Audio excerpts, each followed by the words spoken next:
Om Swastiastu. Perkenalkan, nama saya Iko Mangjaya Kusuma dari Prodi Teknik Komputer dengan NIM 2130001. Di sini saya akan membahas materi mengenai kesetimbangan benda tegar. Berikut materi yang akan dibahas. Yang pertama, kesetimbangan benda tegar. Yang kedua, titik berat. Yang ketiga, keseimbangan benda tegar. Yang keempat, kinematika rotasi benda tegar. Yang kelima, dinamika rotasi, torsi, dan momen inersia. Yang keenam, ada gerak menggelinding. Dan yang terakhir, momentum sudut. Kesetimbangan benda tegar. Pengertian kesetimbangan benda tegar. Kesetimbangan adalah ketika suatu benda dianggap sebagai benda titik dengan F sama dengan 0, maka benda tersebut setimbang. Namun jika pada kesetimbangan benda tegar menggunakan syarat torsi sama dengan 0, kesetimbangan benda tegar atau biasa disebut torsi terhadap sumbu yang disebabkan oleh gaya adalah ukuran dari keefektifan gaya tersebut dalam menghasilkan putaran atau rotasi mengelilingi sumbu tersebut. Yang kedua, ada jenis-jenis kesetimbangan benda tegar. Ada 3 jenis kesetimbangan, yaitu diantaranya yang pertama, kesetimbangan stabil. Kesetimbangan stabil adalah kesetimbangan yang dialami benda di mana sesaat setelah kecil dihilangkan, benda akan kembali ke kedudukan setimbang atau semula. Yang kedua, ada kesetimbangan labil. Kesetimbangan labil adalah kesetimbangan yang dialami benda di mana sesaat setelah gangguan kecil dihilangkan, benda tidak akan kembali ke kedudukan kesetimbangan semula, bahkan gangguan tersebut makin meningkat. Yang ketiga, ada kesetimbangan netral atau indifferent. Kesetimbangan netral adalah kesetimbangan di mana gangguan kecil yang diberikan tidak akan mempengaruhi kesetimbangan benda. Penerapan kesetimbangan benda tegar dalam kehidupan sehari-hari. Berikut beberapa contoh penerapan kesetimbangan dalam kehidupan sehari-hari. Pada seorang pemikul buah dan ayunan yang diam, dengan penjelasan bahwa kesetimbangan merupakan keadaan benda tidak ada gaya atau tidak ada torsi yang bekerja. Yang kedua, pada layar LCD gantung berlaku suatu syarat benda berada dalam keadaan setimbang jika jumlah momen gaya sama dengan 0. Yang terakhir, pada jembatan, kesetimbangan banyak diaplikasikan dalam bidang teknik, khususnya yang berhubungan dengan desain struktur jembatan. Suatu jembatan sederhana dapat dibuat dari batang pohon atau lempengan batu yang disangga di kedua ujungnya. Sebuah jembatan, walaupun hanya berupa jembatan sederhana, harus cukup kuat menahan berat jembatan itu sendiri, kendaraan, dan orang yang menggunakannya. Jembatan juga harus tahan terhadap pengaruh kondisi lingkungan. Yang kedua, ada titik berat. Pada prinsipnya, sebuah benda terdiri dari banyak partikel di mana setiap partikel memiliki berat. Resultan seluruh berat partikel di dalam benda disebut sebagai berat benda. Berat benda bekerja melalui satu titik tunggal yang disebut titik berat atau titik gravitasi. Untuk benda yang ukurannya tidak terlalu besar, titik berat hampir berimpit dengan pusat masanya. Titik berat merupakan suatu titik di mana resultan gaya gravitasi partikel-partikel terkonsentrasi pada titik ini. Karena itu, resultan torsi dari gravitasi partikel pada titik beratnya haruslah 0. Saat menempuh benda tegar pada titik beratnya, maka benda ada dalam kondisi kesetimbangan statis dan tidak akan mudah jatuh. Adapun koordinat titik beratnya, yaitu W, dirumuskan sebagai berikut. Berikut contoh dari rumus dari titik berat dan berikut contoh ilustrasi dari titik berat.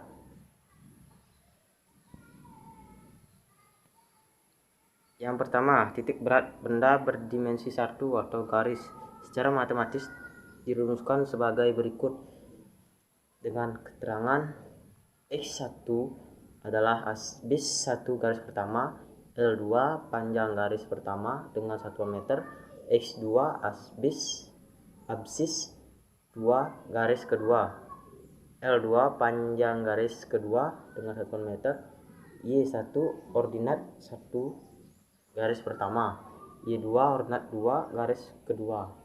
Untuk benda homogen berbentuk garis, Titik beratnya bisa dilihat di tabel berikut.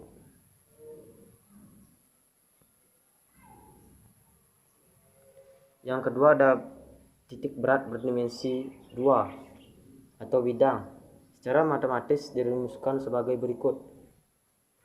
Dengan keterangan X1 adalah absis 1 luas benda pertama, A2 A1 adalah luas bidang pertama dengan satuan meter, X2 adalah absis 2 luas benda kedua, dan A2 sama dengan luas bidang kedua dengan satuan meter. Y1 ordinat 1 luas benda pertama, dan Y2 ordinat 2 luas benda kedua.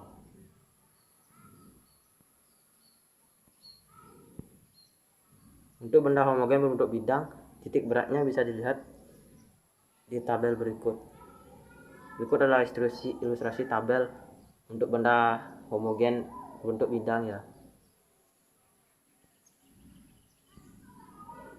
Yang ketiga ada titik berat berdimensi 3 atau volume. Secara matematis dirumuskan sebagai berikut, yaitu dengan keterangan yang X1 absis 1 volume benda pertama, V1 volume bangun ruang pertama dengan 1 meter, X1 adalah absis 2 volume benda kedua, dan V2 volume bangun ruang kedua dengan 1 meter, Y1 ordinat 1 volume benda pertama, dan Y2 ordinat 2 volume benda kedua.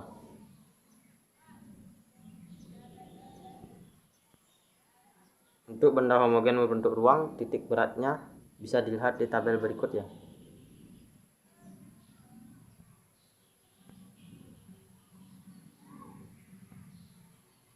Penerapan konsep titik berat dalam kehidupan sehari-hari. Salah satu penerapan konsep titik berat adalah pada desain kendaraan. Sepeda memiliki titik berat yang tinggi dan dasar tumpuan yang tipis atau dasar tumpuan adalah lebar ban. Desain ini tidak stabil sehingga sepeda sangat mudah jatuh. Desain mobil balap lebih stabil daripada truk. Hal ini disebabkan karena mobil balap memiliki titik berat yang lebih rendah dan alas yang lebih lebar. Desain seperti ini menyebabkan mobil balap sukar terguling sewaktu menempuh kelajuan tinggi atau sesuai dengan spesifikasinya. Keseimbangan benda tegar. Pengertian keseimbangan benda tegar. Keseimbangan benda tegar adalah kondisi di mana momentum benda tegar sama dengan nol. Artinya jika awalnya benda tegar tersebut diam, maka ia akan tetap diam.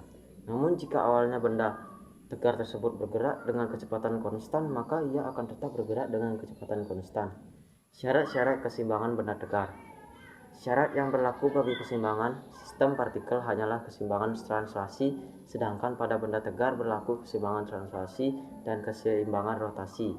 Secara umum, suatu benda tegar atau partikel berada dalam keadaan seimbang jika memenuhi syarat berikut. Untuk benda tegar, syaratnya sebagai berikut ya. Dan untuk sistem partikel, syaratnya sebagai berikut juga.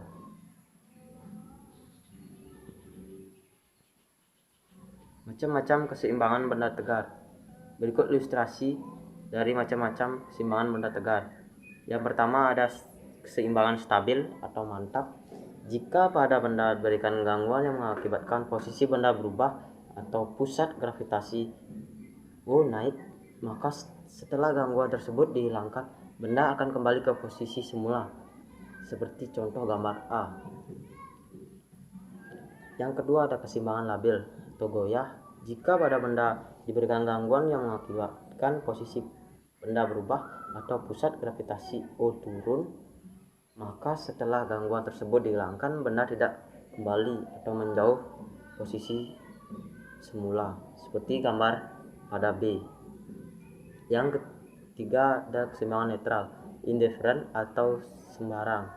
Jika pada benda diberikan gangguan yang mengakibatkan posisi benda berubah, pusat gravitasi tidak naik atau turun, maka benda akan berada pada posisinya yang baru.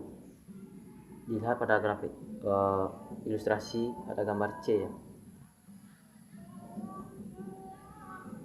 Jika sebuah benda yang berada dalam keseimbangan stabil dipengaruhi oleh gaya luar, maka benda tersebut mengalami gerak translasi atau menggeser atau gerak rotasi mengguling. Syarat-syarat suatu benda agar dapat bergerak menggeser atau mengguling adalah sebagai berikut.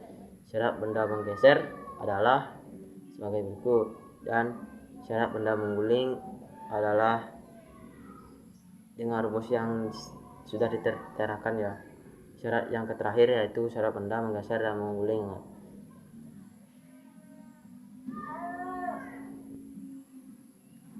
Keseimbangan tiga buah gaya. Apabila ada tiga buah gaya yang bekerja pada satu titik partikel yang benda dalam keadaan seimbang, maka berlaku rumusan sebagai berikut. Berikut ilustrasi dari gambar untuk rumus keseimbangan tiga buah gaya. Catatan: resultan yang pertama, resultan dua buah gaya akan sama besar dan berlawanan arah dengan gaya yang lain. Yang kedua, hasil bagi setiap besar gaya dengan sinus sudut di seberangnya selalu bernilai sama. Kinematika rotasi benda tegar. Pengertian kinematika rotasi benda tegar. Kinematika rotasi adalah mempelajari gerak rotasi benda tegar dengan mengabaikan gaya penyebab gerak rotasi atau lihat kinematika translasi. Parameter fisika yang penting dalam kinematika rotasi adalah yang pertama pemilihan rotasi, yang kedua kecepatan rotasi, dan yang ketiga percepatan rotasi. Gerak rotasi. Gerak rotasi adalah suatu gerakan di mana benda berputar di sekitar sumbu tetap. Dalam gerak rotasi memiliki besar-besaran seperti sudut dan radian, kecepatan sudut dan percepatan sudut. Beberapa contoh gerak rotasi sering dijumpai dalam kehidupan sehari-hari. Salah satunya, bumi berotasi pada sumbunya untuk bergerak mengelilingi matahari dalam orbit yang berbentuk elips. Demikian juga dengan bulan yang berotasi pada sumbunya untuk bergerak mengelilingi bumi. Gerak rotasi dapat dibedakan menjadi dua, yaitu gerak rotasi beraturan dan gerak rotasi berubah beraturan.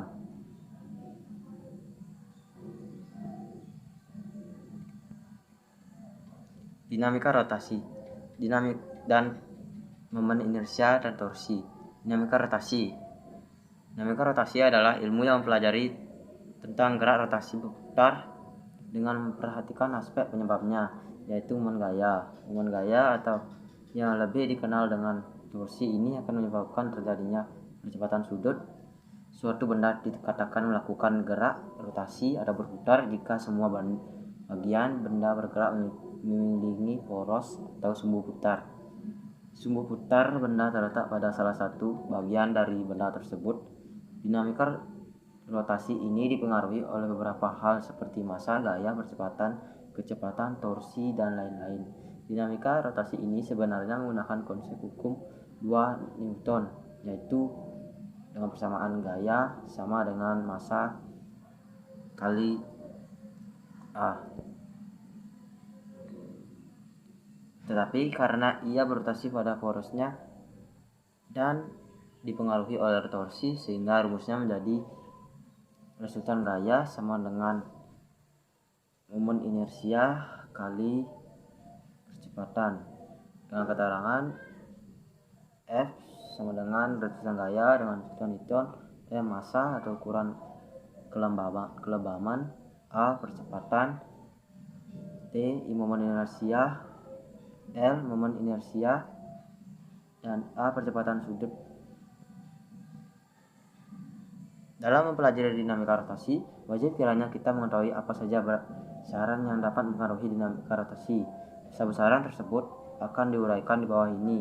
Yang pertama, momen gaya atau torsi. Gaya merupakan sebab dari geraknya suatu benda, dan dalam gerak rotasi yang menyebabkan benda berputar disebut dengan momen gaya atau torsi, yang juga didefinisikan sebagai hasil kali antara gaya yang tegak lurus dengan jarak dari sumbu rotasi ke garis kerja gaya atau R. Maka secara matematis momen gaya atau torsi dapat dirumuskan sebagai berikut. Torsi sama dengan R kali F. Keterangan torsi adalah sama dengan momen gaya dengan satuan Newton. R jarak sumbu putaran dengan titik gaya. F gaya yang diberikan kepada sistem. Kalau ada gaya yang bekerja pada suatu benda lebih dari satu hal, itu menyebabkan momen gaya total yang dirumuskan sebagai berikut. Berikut adalah rumusannya ya. Penerapan momen gaya retorsi dalam kehidupan sehari-hari. Contoh penerapan momen gaya dalam kehidupan sehari-hari. Yang pertama, membuka pintu. Ketika kamu tarik ada dorong gagang pintu dengan gaya, pintu akan mengayun, terbuka atau tertutup. Ayunan terbuka atau tertutup ini menandakan kalau pintu mengalami gerak rotasi atau benda pada lintasan melingkar dan memiliki sumbu putar atau poros yang terletak pada engselnya. Yang kedua, memasang baut. Agar dapat dengan mudah mengencangkan baut tersebut, dapat melakukan dua cara, yaitu memberi gaya yang besar dengan lengan gaya yang panjang, dengan kata lain memberi momen gaya yang besar. Yang ketiga, menimba air dengan katrol. Gaya yang bekerja pada saat menimba air adalah gaya yang kita lakukan untuk mengangkat air terhadap tegangan tali, berbanding terbalik dengan gaya berat air dan ember. Yang kedua ada momen inersia. Momen inersia adalah keadaan suatu benda untuk mempertahankan posisinya, yaitu pada posisi diam atau bergerak. Besarnya momen inersia suatu benda dipengaruhi oleh beberapa faktor seperti massa, bentuk, letak sumbu putar, dan jarak ke sumbu putar benda.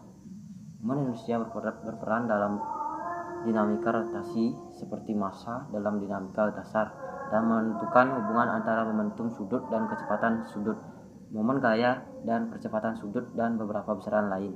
Keterangan sebagai berikut. Penerapan momen inersia pada benda tegar di kehidupan sehari-hari. Contoh penerapan momen inersia dalam kehidupan sehari-hari yaitu pada gasing yang berputar dengan seimbang karena telah didesain dengan sedemikian rupa sehingga massa gasing tepat berada di tengah-tengah gasing. Contoh lain penerapan momen inersia pada sepeda motor yang melaju kencang lalu secara tiba-tiba direm, dan saat peristiwa itu terjadi momen inersia di mana sepeda motor memiliki kecenderungan untuk mempertahankan geraknya dengan cara mengerem. Yang ada gerak menggelinding. Gerak menggelinding berbeda dengan gerak rotasi. Suatu benda dikatakan berotasi bila benda tersebut berputar pada satu titik dan tidak mengalami perpindahan tempat, sedangkan benda akan dikatakan bergerak menggelinding bila berputar pada satu titik sumbu putar namun juga mengalami perpindahan tempat. Akibatnya, benda yang menggelinding akan memiliki jarak tempuh selama ia berotasi pada sumbu putarnya. Gerak menggelinding adalah hasil jumlahan atau superposisi dari gerak translasi dan gerak rotasi. Untuk benda menggelinding yang tak lain adalah penjumlahan antara gerak translasi dan rotasi. Energi kinetik totalnya merupakan penjumlahan dari energi kinetik translasi dan energi kinetik rotasi. Berikut rumus yang diberikan untuk menggelinding. Momentum sudut. Momentum sudut merupakan momentum yang dimiliki oleh suatu benda bermassa m dan berputar dengan kecepatan sudut sebesar v. Oleh karena itu, momentum sudut dapat juga dianalogikakan sebagai momentum linier, sehingga persamaan dari momentum sudut adalah sebagai berikut. Dengan L merupakan momentum sudut, M adalah massa benda, V kecepatan linier, dan R jarak benda ke sumbu putarnya. Dalam gerak translasi dikenal istilah kekekalan momentum. Pada gerak rotasi juga mengenal adanya hukum kekekalan momentum sudut. Bunyi hukum kekekalan momentum sudut berbunyi sebagai berikut. Apabila resultan momen gaya yang bekerja pada sistem adalah 0, maka momentum sudut akan konstan. Secara matematis dapat dituliskan sebagai berikut. Berarti tidak terjadi perubahan momentum tiap waktu, sehingga bisa dituliskan sebagai rumusan paling bawah berikut.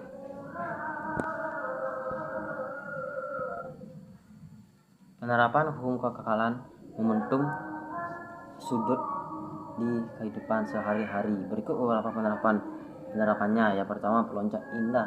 Pada saat peloncat indah hendak melakukan putaran di udara, ia akan menekuk tubuhnya. Hal ini untuk mengurangi momen inersianya sehingga percepatan sudutnya menjadi lebih besar Pada tahap akhir loncatan, peloncat meluruskan lagi tubuhnya, meningkatkan momen inersianya sehingga secara otomatis memperkecil kecepatan sudutnya. Hal ini menyebabkan peloncat dapat masuk ke dalam air lebih halus tanpa terdengar suara percikan air yang keras. Yang kedua ada penari balet. Seorang penari balet akan menarik tangannya ke dekat badannya untuk berputar lebih cepat dan mengembangkan kedua tangannya untuk berputar lebih lambat.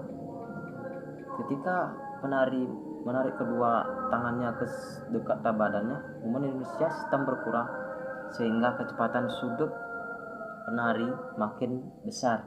Sebaliknya, ketika kedua tangannya mengembang, inersia sistem meningkat sehingga kecepatan sudut penari makin kecil. Baik, sekian presentasi dari saya. Jika ada kesalahan kata ataupun kekurangan dalam presentasi yang saya sampaikan, mohon dimaafkan. Bila ada kesalahan kata, saya ucapkan maaf. Sekian dari presentasi saya ucapkan terima kasih. Om Santi Santi Santi Om.